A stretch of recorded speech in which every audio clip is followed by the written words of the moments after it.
Shalom saudara yang dikasihi oleh Tuhan, kita sungguh bersyukur hari ini kita masih memiliki kesempatan untuk mendengarkan firman Tuhan.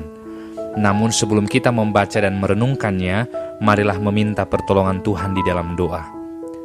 Bapa dalam surga, kami bersyukur sekali untuk anugerah-Mu yang tidak pernah berhenti dalam hidup kami.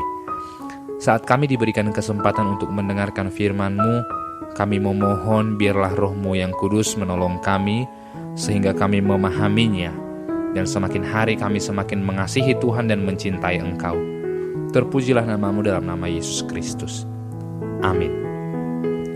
Kali ini kita akan melihat bagaimana Yesus sekali lagi mencengangkan para pemimpin agama Yahudi, orang Farisi, dan rakyat-rakyat biasa dengan beragam perkataan yang ia katakan. Tetapi uniknya, perkataan Yesus kali ini adalah dikatakan setelah ia mengalami banyak tuduhan-tuduhan dari pihak pemimpin agama Yahudi. Biasanya kalau seseorang sudah dituduh dan sudah difitnah, maka perlahan-lahan ia akan mundur dan bahkan mungkin mencabut perkataannya. Tetapi Yesus tidak sama sekali.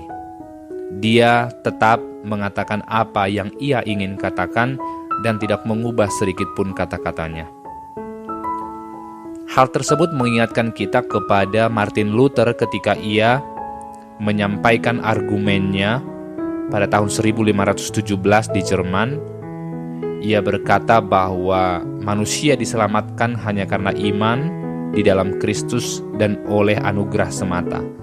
Maka pemimpin gereja Katolik saat itu tidak setuju dengan perkataan itu, dan akhirnya memaksa Martin Luther untuk menarik perkataannya. Tetapi Martin Luther berkata, "Aku tidak akan pernah menariknya." Maka saya pikir Martin Luther mengikuti apa yang Yesus telah lakukan. Ketika kebenaran telah dinyatakan sekali, maka ia akan tetap selamanya. Maka firman Tuhan hari ini dari Yohanes 10 ayat yang pertama dan yang kedua. Aku berkata kepadamu, sesungguhnya siapa yang masuk ke dalam kandang domba dengan tidak melalui pintu, tetapi dengan memanjat tembok, ia adalah seorang pencuri dan seorang perampok. Tetapi siapa yang masuk melalui pintu, ia adalah gembala domba. Pada zaman dahulu, domba-domba yang dimiliki oleh seseorang diletakkan atau dibuat kandangnya dekat atau di samping dengan rumah mereka. Biasanya ditutupi dengan batu-batu sebagai tembok pemisah. Dan biasanya kandang domba ini diberikan pintu khusus di mana ada seorang penjaga, dan domba-domba itu nanti akan diarahkan masuk ke dalam kandangnya. Tetapi ada juga kandang domba yang berada di dalam goa. Tetapi pada dasarnya, intinya, kandang domba memiliki pintu utama, di mana domba-domba ini akan masuk melalui pintu itu. Tetapi kalau seseorang datang mencuri, atau mungkin ada binatang buas yang datang, tentu ia tidak akan datang melalui pintu itu. Dia akan datang merampok dan melompat melalui jalan yang lain. Dan itu tentu adalah pencuri dan perampok. Maka sesungguhnya hal ini sungguh menarik ketika Yesus berkata, Dia adalah pintu. Ketika kita mengingat bagaimana Yesus berkata Dia adalah roti hidup, Dia adalah air hidup, dan Dia adalah pintu, maka tentu para pemimpin agama Yahudi memahami bagaimana Raja Daud mengatakan dalam Mazmur 23 bahwa Tuhan adalah gembala yang baik.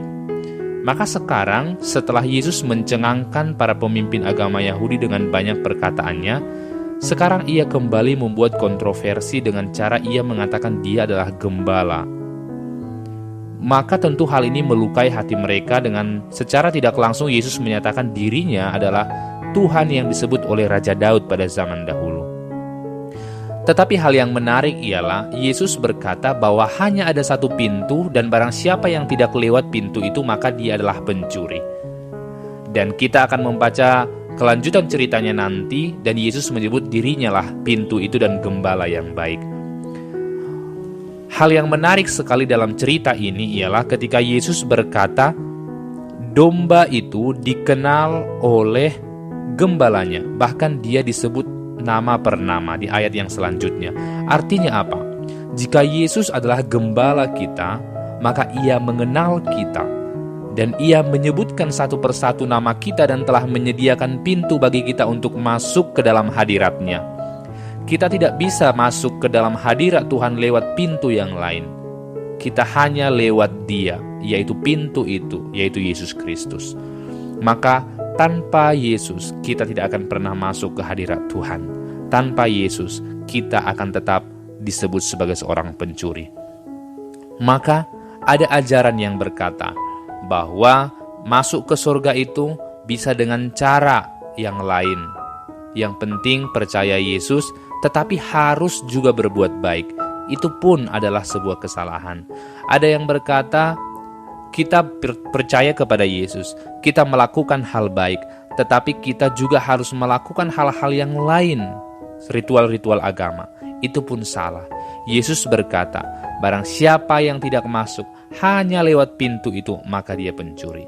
Maka Yesus adalah pintu itu.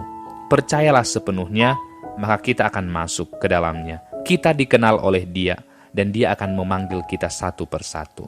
Terpujilah namanya. Amin. Bapa dalam surga, kami yakin Engkau adalah pintu yang benar, dan kami tahu bahwa Engkau mengenal kami dan memanggil kami satu persatu. Terpujilah namamu, Gembala yang baik, dalam nama Yesus. Amin.